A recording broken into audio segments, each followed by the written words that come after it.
في جملة استوقفتني، هل احنا بنختار الحب ولا الحب اللي بيختارنا؟ وبصراحة قعدت أفكر كتير في الجملة دي. هل فعلا احنا مسؤولين عن مشاعرنا واختياراتنا، ولا المشاعر هي اللي بتحركنا بدون تفكير ووزن للأمور؟ أو زي ما بيتقال، المشاعر الخارجة عن قانون العقل. طيب هل احنا بنختار الظروف مع الحب، ولا قلبك بيختار من غير ما يفكر في أي خطوات زي المسحور بالظبط؟ والحقيقة الحب أهم من الحبيب.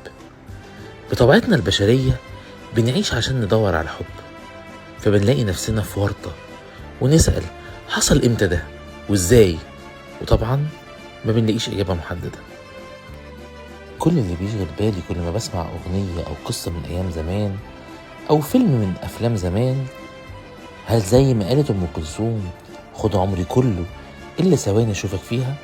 هل فعلا كانت ممكن تضحي بعمرها في الحقيقة عشان لحظة واحدة تشوف فيها حبيبها؟ أو زي ما قالت رجعوني عينيك لأيام اللي راحوا؟ هل فعلا الحب لوحده كفيل يعوضها عن كل اللي راح، أو حتى السعادة اللي بتتمناها؟ بصراحة شوية أسئلة جت في دماغي.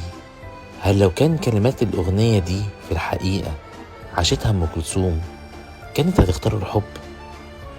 وهل الحب كفيل لوحده؟ طب مش غريبة إن احنا بنلاقي قصص حب كتيرة قوي وانتهت بالانفصال؟